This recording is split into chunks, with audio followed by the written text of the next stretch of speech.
السلام علیکم پیارے دوستو، آپ سب کو میرے چینل صراط مستقیم پر خوش آمدید۔ کہتے ہیں کہ ایک چینی بڑھیا کے گھر میں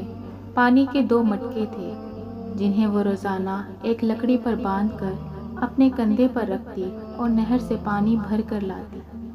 ان 2 مٹکوں میں سے ایک تو ٹھیک تھا، مگر دوسرا کچھ ٹوٹا ہوا تھا۔ ہر بار ایسا ہوتا کہ جب وہ بڑھیا نہر سے پانی لے کر گھر پہنچتی تو ٹوٹے ہوئے مٹکے کا آدھا پانی راستے میں ہی بہہ چکا ہوتا، جبکہ دوسرا مٹکا پورا بھرا ہوا گھر پہنچتا۔ پہلا مٹکا تو اپنی کارکردگی سے بالکل مطمئن تھا، مگر ٹوٹا ہوا مٹکا بالکل ہی مایوس، حتیٰ کہ وہ تو اپنی ذات سے بھی نفرت کرنے لگا تھا کہ آخر کیوں وہ اپنے فرائض کو اس انداز میں پورا نہیں کر پا رہا جس کی اس سے توقع کی جا رہی ہے۔ اور پھر مسلسل 2 سالوں تک ناکامی کی تلخی اور کرواہٹ لیے ٹوٹے ہوئے گھڑے نے ایک دن اس عورت سے کہا، میں اپنی اس معذوری کی وجہ سے شرمندہ ہوں کہ جو پانی تم اتنی مشقت سے بھر کر اتنی دور سے لاتی ہو، اس میں سے کافی سارا صرف میرے ٹوٹا ہوا ہونے کی وجہ سے گھر پہنچتے پہنچتے راستے میں ہی گر جاتا ہے۔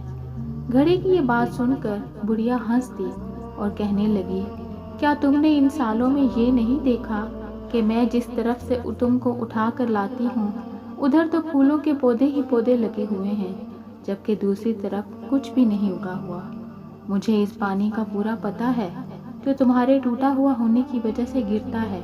اور اسی لیے تو میں نے نہر سے لے کر اپنے گھر تک کے راستے میں پھولوں کے بیج بو دیے تھے، تاکہ میرے گھر آنے تک وہ روزانہ اس پانی سے سیراب ہوتے رہا کریں۔ ان 2 سالوں میں نے کئی بار ان پھولوں سے خوبصورت گلدستے بنا کر اپنے گھر کو سجایا اور مہکایا۔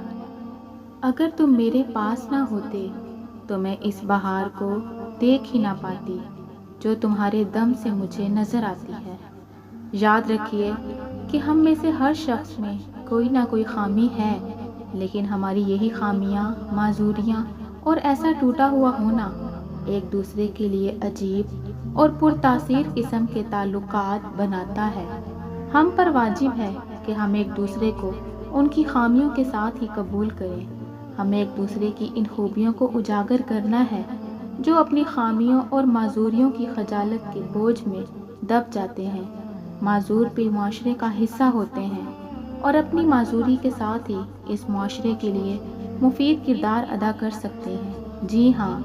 ہم سب میں کوئی نہ کوئی عیب ہے، پھر کیوں نہ ہم اپنے ان عیبوں کے ساتھ ایک دوسرے کی خامیوں اور خوبیوں کو ملا کر اپنی اپنی زندگیوں سے بھرپور لطف اٹھائیں۔ ہمیں ایک دوسرے کو اس طرح سے قبول کرنا ہے کہ جیسے ہماری خوبیاں ہماری خامیوں پر پردہ ڈال رہی ہوں۔